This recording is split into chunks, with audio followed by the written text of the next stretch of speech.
Hi everyone, this is Anam. Welcome to PhD jobs and admission. तो आज के इस वीडियो में हम सीयूईटी 2023 एग्जामिनेशन के लिए पेपर 1 जो कि आपका रिसर्च मेथोडोलॉजी होता है, तो रिसर्च मेथोडोलॉजी के इम्पोर्टेंट एमसीक्यूज डिटेल में एक्सप्लेन कर रखा है मैंने। तो उन एमसीक्यूज को यहाँ पर हम डिस्कस करने जा रहे हैं, किस तरीके से आपको एमसीक्यूज पूछा जाता है। काफी सारी यूनिवर्सिटीज में, काफी सारी गवर्नमेंट प्राइवेट यूनिवर्सिटीज में ये क्वेश्चन पूछे गए हैं। तो इन क्वेश्चंस को यहाँ पर आज के इस वीडियो में मैंने एक्सप्लेन करने की कोशिश करी हूँ सिंपलेस्ट से सिंपलेस्ट लैंग्वेज में, ठीक है। तो आपको जिस भी क्वेश्चन में डाउट है आप मुझे कमेंट कर पूछ सकते हो। उसी के साथ साथ मैं आपको बता दूं, आपके सीयूईटी 2023 का सिलेबस आउट हो चुका है, उस पर भी मैंने एक डिटेल वीडियो बना रखा है। तो आपको किस तरीके से स्टडी करना है, कितना आपको किस टॉपिक से क्वेश्चन आने के चांसेस है, किस तरीके से और कब तक ये अपने एग्जामिनेशन डेट जल्द ही, क्योंकि आपका सिलेबस इन्होंने शेयर कर दिया तो आपका एग्जामिनेशन डेट भी जल्द ही अनाउंस कर दिए जाएंगे। तो जितने जल्दी हो सके आपको प्रिपरेशन को स्टार्ट करना है, क्योंकि जो एग्जाम डेट आती है 15 डेज बाद की एग्जाम डेट आपके साथ शेयर करी जाती है, या फिर 1 महीने बाद की। तो बहुत कम टाइम होता है प्रिपरेशन के लिए, आपको बहुत अच्छी तरीके से प्रिपरेशन करना है। कंपटीशन काफी तगड़ा होने वाला है, क्योंकि एनटीए इस बार आपका एग्जाम कंडक्ट कर रही है। काफी सारे स्टूडेंट्स अपीयर होते हैं जिससे कि सीट लिमिटेड होती है। तो आपको याद रखना है, अच्छे तरीके से प्रिपरेशन करनी है। आपके जो भी डाउट्स है, आपको जिस भी तरीके की प्रॉब्लम है, आप मुझे कमेंट करके पूछ सकते हो। उसी के साथ साथ हमारे कोर्स में हम आपको कंप्लीट गाइडेंस देते हैं, कंप्लीट हम आपको बताते हैं कि कहाँ से क्वेश्चन आने के चांसेस है, कितना आपको स्टडी करना है, किस पार्ट से कौन सा पार्ट इंपॉर्टेंट है, किस पार्ट पर आपको ज्यादा फोकस देना है, कौन सा पार्ट आपको ज्यादा उस पर पॉइंट पर फोकस नहीं रहना है, किस पॉइंट से ज्यादातर क्वेश्चन नहीं भी पूछे जाते हैं, अब आप उस पर आपको टाइम वेस्ट नहीं करना है। ये सारी चीजें हमारे कोर्स में आपको बताते हैं, जिसके लिए आपको स्क्रीन पर नंबर शो हो रहा है। इस नंबर पर आप हमें व्हाट्सएप के थ्रू कांटेक्ट कर सकते हो, या फिर आप हमारे ऐप के थ्रू डायरेक्टली स्टडी मटेरियल को एक्सेस कर पाओगे। So that's it, time waste नहीं करते, आज के सेशन को हम स्टार्ट करते हैं। जैसा कि आप स्क्रीन पर देख सकते हो, यहाँ पर पेपर 1 जो कि आपका रिसर्च मेथोडोलॉजी होता है, हर एक स्टूडेंट के लिए रिसर्च मेथोडोलॉजी जो है ये कॉमन होने वाला है। तो रिसर्च मेथोडोलॉजी के लिए जैसे कि आप स्क्रीन पर देख सकते हो, हम ये सब कंटेंट आपको प्रोवाइड कर रहे हैं, जिसमें आपको वीडियो लेक्चर्स देखने मिलेंगे, जो कि थ्योरी प्लस एमसीक्यूज दोनों वीडियो लेक्चर्स हैं। हम आपको यहाँ पर वीडियो लेक्चर्स के थ्रू आपके कॉन्सेप्ट्स को क्लियर करवाएंगे। देन मॉक टेस्ट, हर एक मॉक टेस्ट में 40 एमसीक्यूज है, उस तरीके से आपके मॉक टेस्ट में 400 एमसीक्यूज यहाँ पर आपकी प्रैक्टिस हो जाती है। देन नेक्स्ट नोट्स काफी इंपॉर्टेंट है, बहुत सिंपलेस्ट वे में हर एक पॉइंट्स को यहाँ पर मैंने एक्सप्लेन कर रखा है। तो आपके जो भी डाउट्स है, आपको जो भी हर एक टॉपिक में डाउट्स है, अगर आप एक बारी नोट्स के थ्रू उसको रीड कर लेते हो तो वहां पर आपका डाउट, हर एक डाउट आपका क्लियर हो जाएगा। तो नोट्स में हमने के इम्पोर्टेंट पॉइंट्स को आप देखोगे, जो भी हमारे बैच के स्टूडेंट है, वहां पर मैंने इंपॉर्टेंट पॉइंट्स को हाईलाइट कर रखा है, जिससे कि आप उन पॉइंट्स को, उन वर्ड्स पर फोकस कर सको। देन उसके बाद पीडीएफ हम आपको प्रोवाइड करते हैं, जिसमें 1500 से भी ज्यादा इंपॉर्टेंट क्वेश्चंस है, जिसमें हमने आपको प्रीवियस ईयर क्वेश्चंस आपके साथ डिस्कस करा है, एंड मोस्ट एक्सपेक्टेड एमसीक्यूज भी यहाँ पर आपके साथ शेयर करा है। तो सारा कंटेंट आपको बाइलिंगुअल लैंग्वेज, हिंदी इंग्लिश दोनों लैंग्वेज में हम प्रोवाइड करते हैं। तो ये सारा कंटेंट जो है, इससे आपको 100% हम पासिंग गारंटी देते हैं कंटेंट के थ्रू, कि हमारे कंटेंट से एग्जामिनेशन में क्वेश्चंस आपको पूछे जाने के चांसेस है। तो उसके लिए आपको स्क्रीन पर जो नंबर नजर आ रहा है व्हाट्सएप के थ्रू, या फिर अगर आप हमारे ऐप के थ्रू कंटेंट को एक्सेस करते हो तो आपको सारी चीजें एक ही जगह पर मिल जाती है। ऐप पर हमारा प्रॉपरली हर एक चीज आपको टॉपिक वाइज हर एक चीज आपको एक ही जगह पर ऐप पर मिल जाएगा। आपके पास एक्सेस होगा, आप जब भी चाहो वहां से आप रीड कर सकते हो। आपके सारा कंटेंट आपको एक ही जगह पर ऐप पर इजीली अवेलेबल होगा। तो ऐप के लिए लिंक भी हमने comment section as well as description box में आपके लिए लिंक प्रोवाइड कर रखी है हमारे ऐप पर, तो आप वहां से डायरेक्टली कंटेंट को एक्सेस करिए। जैसे कि आप स्क्रीन पर देख सकते हो, पेपर 2 का भी हम आपको स्टडी मटेरियल प्रोवाइड करते हैं, जिसमें आपको full syllabus notes, MCQs plus previous year questions भी देखने मिलेंगे। इन सारे सब्जेक्ट्स पर हम आपको स्टडी मटेरियल प्रोवाइड कर रहे हैं। अगर इन सारे सब्जेक्ट्स के अलावा भी आपको कोई और सब्जेक्ट का स्टडी मटेरियल चाहिए तो आप मुझे कॉमेंट कर बता सकते हो। उस पेपर 2 के लिए भी आपको दिए गए स्क्रीन पर जो नंबर नजर आ रहा है, इस पर व्हाट्सएप के थ्रू आपको हमें कॉन्टेक्ट करना है। सो दैट्स इट, हम आज के सेशन को हम स्टार्ट करते हैं। Which of the following is not a type of non-random sampling? इस क्वेश्चन में हमें फाइंड आउट करना है कि कौन सा ऑप्शन में हमें नॉन रैंडम सैम्पलिंग का टाइप गिवन नहीं है।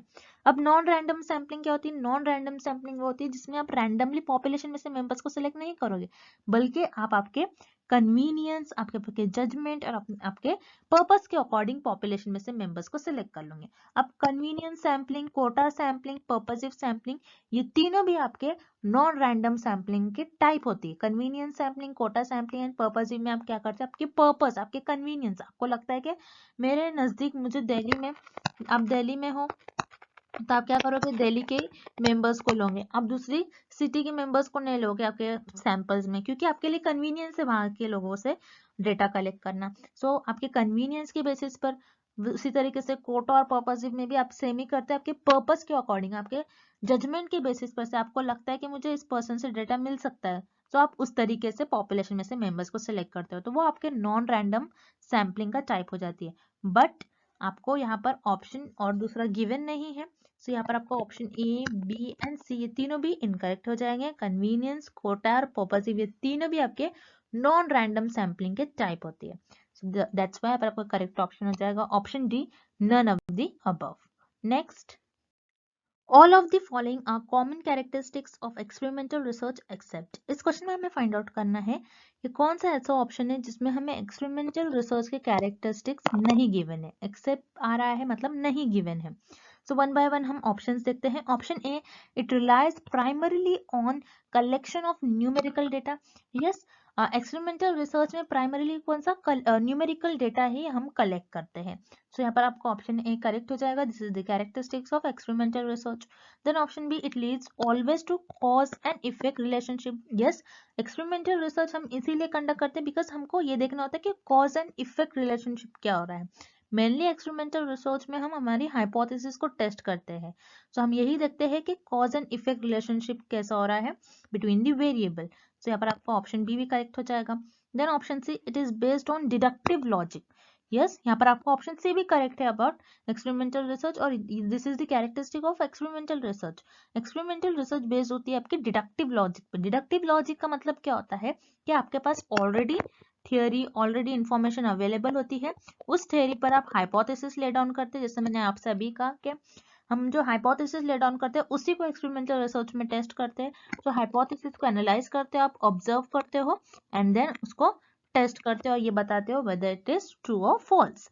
सो बेसिकली डिडक्टिव लॉजिक का मतलब क्या होता है? आपके पास थियोरी ऑलरेडी अवेलेबल होगी, उस थियोरी पर आप हाइपोथेसिस ले डाउन करते हो, उसको ऑब्जर्व करोगे और उसको टेस्ट करोगे, प्रूव करोगे, उसको रिजल्ट दोगे आप। Then option D, it is rarely conducted in a controlled experimental setting. No, because experimental research का main aim क्या होता है? जैसे मैंने आपको कहा, cause and effect relationship find out करना, मतलब independent variable का dependent variable पर क्या effect हो रहा है ये देखना experimental research का main aim होता है। लेकिन एक्सपेरिमेंटल रिसर्च में रिसर्चर क्या करते हैं, जो एक्स्ट्रा वेरिएबल्स है जिसको हम एक्सट्रेनियस वेरिएबल कहते हैं, उनको कंट्रोल करने की कोशिश करते हैं during the experiments. So experimental research में हमेशा रिसर्चर जो एक्स्ट्रा वेरिएबल है उनको कंट्रोल करने की कोशिश करते हैं ताकि वो डिपेंडेंट वेरिएबल को अफेक्ट ना करे। सो इसमें आपको रेयरली बोला है, दैट्स व्हाई ये ऑप्शन इनकरेक्ट है, this is not a characteristic of experimental research. So यहाँ पर आपको ऑप्शन डी करेक्ट हो जाएगा, it is rarely conducted in a controlled experimental settings. Next, the median of the series 638957 is। इस question में हमें एक सीरीज गिवन है और एक डेटा गिवन है, उस डेटा का हमें मीडियन फाइंड आउट करना है। मीडियन क्या होता है पहले तो आपको ये पता होना चाहिए। मीडियन आपके डेटा की मिडिल वैल्यू, आपके डेटा की मिडिल और सेंटर वैल्यू को हम कहते हैं मीडियन। अब मीडियन को कैलकुलेट करने के लिए आपको कुछ स्टेप्स को याद रखना है। अगर आप स्टेप्स को याद रखते हो तो आप मीडियन को कैलकुलेट करना कभी नहीं भूलोगे। तो मैं स्टेप बाय स्टेप आपको बताऊंगी कि मीडियन को कैसे कैलकुलेट करना है। तो स्टेप 1 में आपको जो भी डेटा और जो भी इंफॉर्मेशन और जो भी सीरीज गिवन है उसको आपको इंक्रीजिंग ऑर्डर में अरेंज करना है आपके डेटा को। तो आप किस तरीके से अरेंज करोगे? स्मॉलेस्ट डेटा आपके यहाँ पर स्मॉलेस्ट नंबर क्या होगा? 3, देन 5, देन 6, देन 7, 8 एंड 9। ये आपका इंक्रीजिंग ऑर्डर में आपने डेटा अरेंज कर दिया। देन स्टेप 2 ये देखोगे आप कि आपका डेटा ऑड है या फिर इवन है। जैसे कि आप देख रहे हो यहाँ पर आपको टोटल कितने नंबर्स गिवन है? 1 2 3 4 5 6, मतलब आपका जो डेटा है वो इवन है। अगर आपका डेटा इवन होता है तो उस केस में आपको दो मिडिल वैल्यू मिलती है। अगर आपका डेटा ऑड होता है तो उस केस में आपको सिर्फ एक ही मिडिल वैल्यू मिलती है। सो हमारा डेटा इवन है तो हमें दो मीडियन वैल्यू मिलेगी। मतलब आपने जो डेटा अरेंज करा है, यहाँ पर आप लेफ्ट से जा रहे हो तो थर्ड नंबर पर आपको 6 मिल रहा है, और राइट साइड से आप पर थर्ड नंबर पर आप देखोगे कि आपको 7 नंबर मिलेगा। तो इस केस में अगर आप लेफ्ट से जा रहे हो तो थर्ड नंबर पर 6 है, और राइट से जा रहे हो तो थर्ड नंबर पर 7 है। सो आप इवन में क्या करते हो, अगर आपका डेटा इवन होगा, स्टेप 3, अगर आपका डेटा इवन होगा उस केस में आप क्या करोगे, एवरेज लोगे। मतलब ये जो दो मीडियन वैल्यू, आपको दो मीडियन वैल्यू मिल गई, और तो उस दोनों वैल्यू का आप क्या करोगे, एवरेज लोगे, मतलब मीन लोगे। तो एवरेज किस तरीके से लेते हैं, 6 + 7, 6 + 7 डिवाइडेड बाय 2, 6 + 7 आपका हो जाएगा 13, 13 डिवाइडेड बाय 2 इज 6.5। तो यहाँ पर आपका इस केस में आपके जो मीडियन होगा, इस सीरीज का जो मीडियन मतलब मिडिल वैल्यू होगी वो होगी 6.5। तो यहाँ पर आपका करेक्ट ऑप्शन हो जाएगा option B 6.5। Next, which one of the following represent highly negative correlation. इस क्वेश्चन में हमें फाइंड आउट करना है कि कौन सा ऑप्शन ये रिप्रेजेंट करता है कि वेरिएबल्स के बीच में हाईली नेगेटिव कोरिलेशन है। अब नेगेटिव कोरिलेशन क्या होता है आपको ये पता होना चाहिए। रिमेंबर, मैंने आपको पिछले कई वीडियोस में बताया है कि कोरिलेशनल रिसर्च में एक कोएफिशिएंट होता है जिसे हम कहते हैं Karl Pearson's coefficient. Karl Pearson's coefficient ये आपके कोरिलेशनल रिसर्च में कोएफिशिएंट होता है जिसे हम कहते हैं Karl Pearson's coefficient. Karl Pearson's coefficient की वैल्यू -1 से +1 के बीच में लाई करती है। अगर आपके कार्ल पियर्सन्स कोएफिशिएंट की वैल्यू -1 है, मतलब कोरिलेशनल रिसर्च में आपके जो वेरिएबल्स होते हैं उनके बीच में हाईली नेगेटिव कोरिलेशन होगा। ओके, और वो परफेक्ट नेगेटिव कोरिलेटेड होंगे एक दूसरे से। ओके, परफेक्ट, क्योंकि -1 है इसलिए परफेक्ट नेगेटिव कोरिलेशन होगा बिटवीन दी वेरिएबल्स। अगर आपके कार्ल पियर्सन्स कोएफिशिएंट की वैल्यू +1 है, दैट मींस आपके जो कोरिलेशनल रिसर्च में वेरिएबल्स है वो परफेक्ट पॉजिटिव कोरिलेटेड होंगे। ओके, आपको याद रखना है, अगर आपका जो कार्ल पियर्सन्स कोएफिशिएंट की वैल्यू अगर 0 होती है, that means there is no relation, आपके वेरिएबल्स के बीच में कोई रिलेशन नहीं होगा। अब इस क्वेश्चन में हमें पूछ रहा है कि अगर कौन सी वैल्यू होगी जो कि आपके जो कार्ल पियर्सन्स कोएफिशिएंट की कौन सी वैल्यू होंगी जो हाईली नेगेटिव कोरिलेशन बताती है बिटवीन द वेरिएबल्स। अब यहाँ पर आपको कुछ वैल्यू गिवन है, जैसे 0 तो होगा ही नहीं, अगर 0 होता तो कुछ ना कुछ रिलेशन, नेगेटिव रिलेशन पूछ रहा है हमें इस क्वेश्चन में, तो 0 तो होगा नहीं, 0 का मतलब होता है कि कोई रिलेशन नहीं है। तो यहाँ पर आपको ऑब्वियसली ऑप्शन डी इनकरेक्ट हो जाएगा। देन आपको -0.9, -0.1 एंड -0.5, तो -0.9 आपकी यहाँ पर होगी, देन -0.1 कुछ यहाँ पर लाई करेगी, और 0.5 माइनस यहाँ पर लाई करेगी। सो -1 से कौन सा पॉइंट और कौन सा नंबर नजदीक है, -0.9। तो अगर आपके कोएफिशिएंट की वैल्यू, कार्ल पियर्सन्स कोएफिशिएंट की वैल्यू -0.9 होती है, तो ये हाईली नेगेटिव कोरिलेशन हो गए बिटवीन दी वेरिएबल्स। तो यहाँ पर आपका करेक्ट ऑप्शन हो जाएगा ऑप्शन ए -0.9।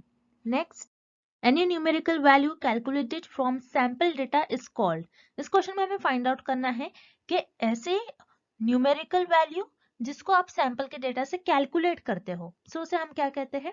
तो ऐसे न्यूमेरिकल वैल्यू जो आप सैंपल से कलेक्ट करते हो और कैलकुलेट करते हो सैंपल्स के डेटा से, उसे हम कहते हैं स्टैटिस्टिक।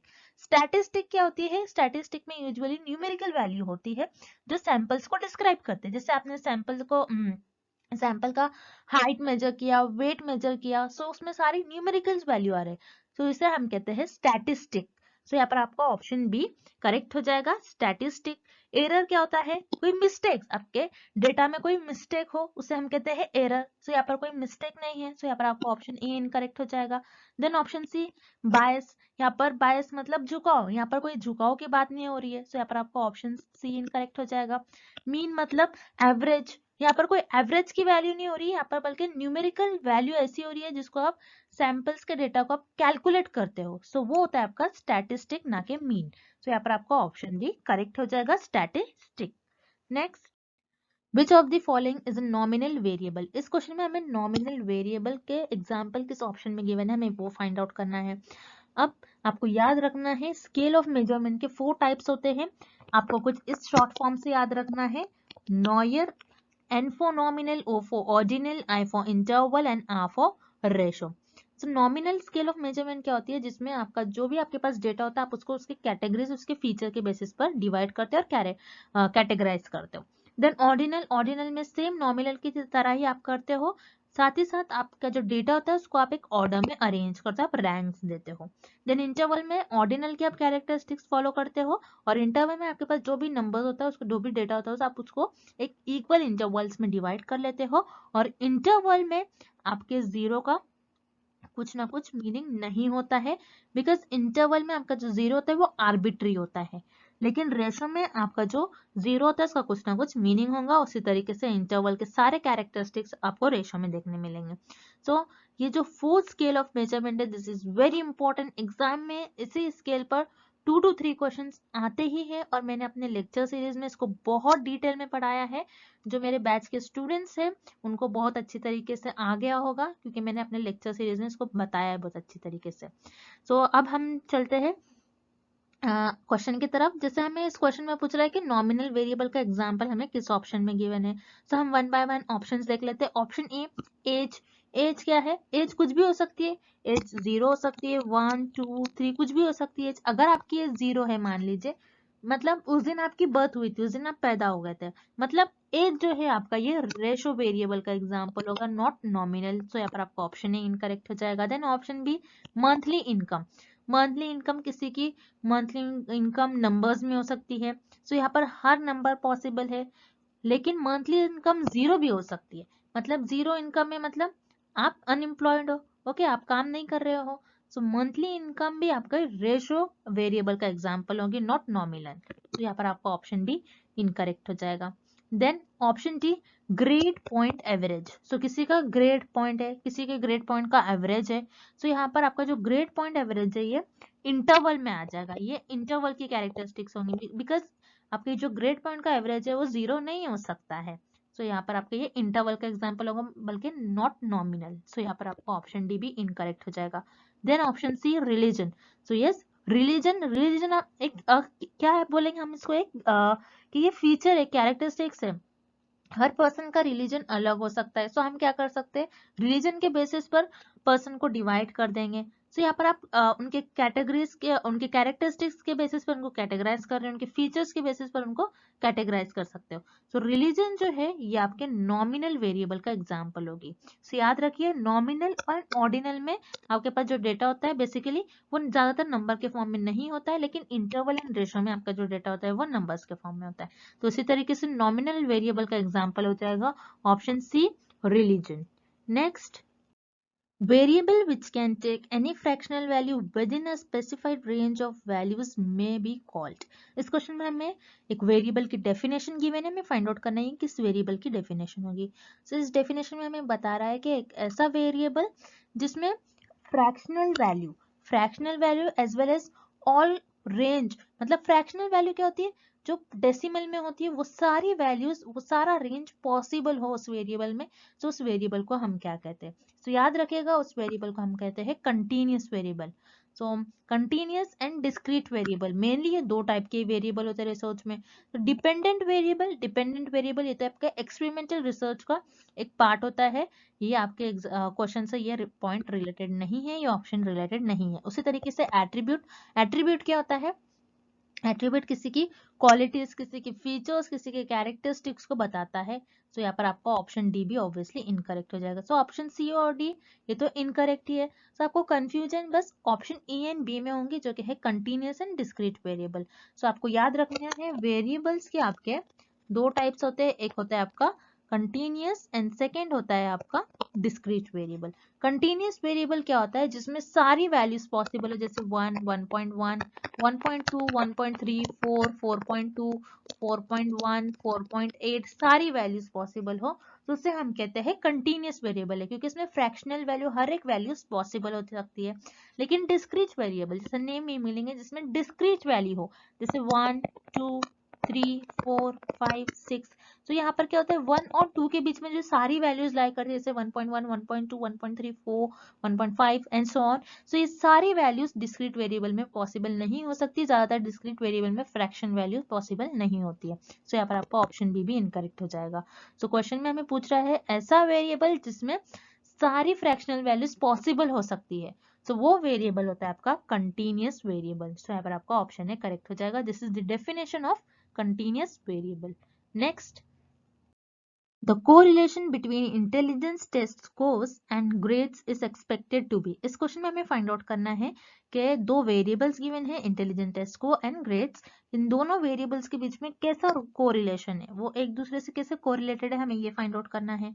जैसे कि दो वेरिएबल्स गिवन है, जैसे आप देखेंगे ग्रेड्स, आपके जितने ज्यादा ग्रेड्स होंगे उतना ज्यादा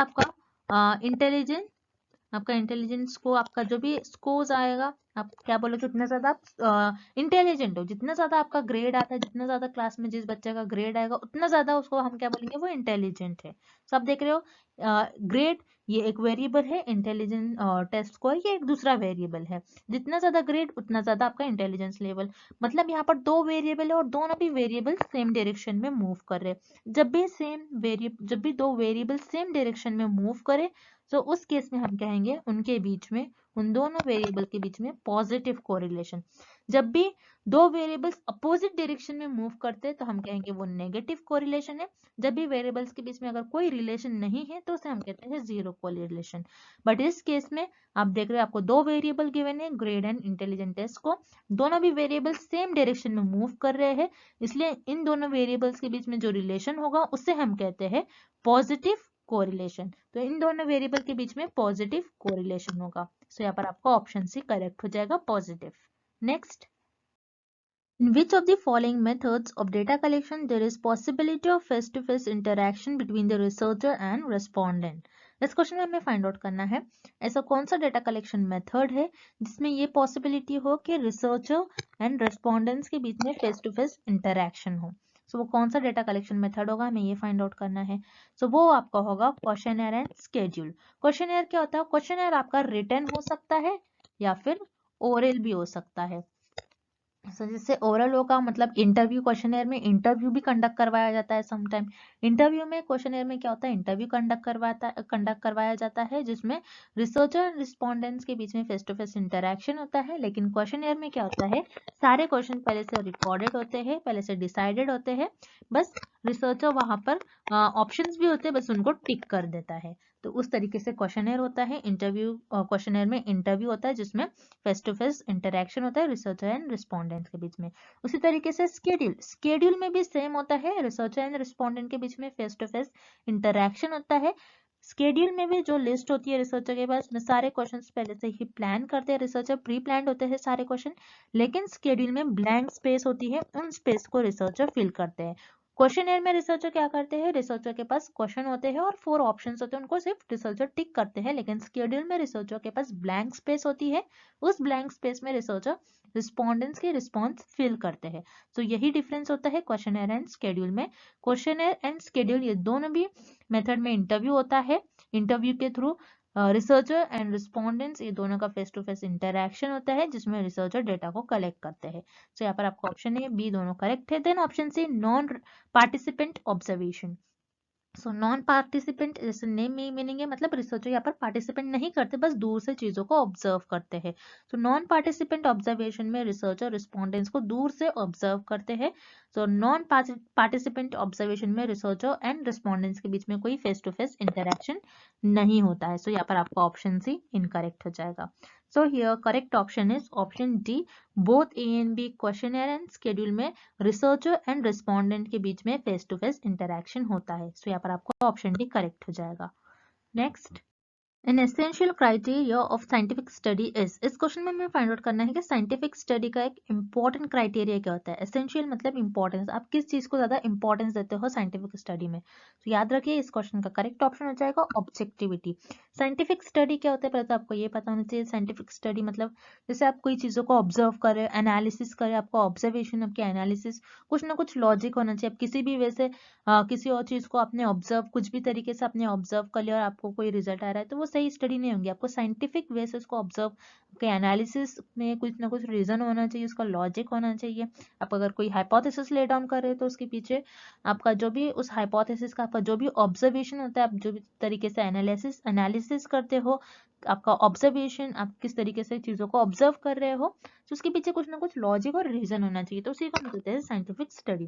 तो साइंटिफिक स्टडी का मेन और इम्पॉर्टेंट क्राइटेरिया होता है ऑब्जेक्टिविटी, मतलब आपका ऑब्जेक्टिव क्या है, आपका गोल क्या है, आपका एम क्या है, आप क्यों उस तरीके से आप उसको ऑब्जर्व किया आपने, तो ये सारी चीजें आपके ऑब्जेक्टिव में आती है। So important criteria of scientific study is objectivity. तो बिलीव, वैल्यू एंड सब्जेक्टिविटी ये भी होता है, लेकिन इस क्वेश्चन में हमें एसेंशियल पूछ रहा है, मतलब बहुत ज्यादा इंपॉर्टेंट। तो इंपॉर्टेंस हम साइंटिफिक स्टडी में देते हैं ऑब्जेक्टिविटी को, दैट्स व्हाई आपका करेक्ट ऑप्शन हो जाएगा option D, objectivity. And thank you for watching this video. Good luck with your preparations.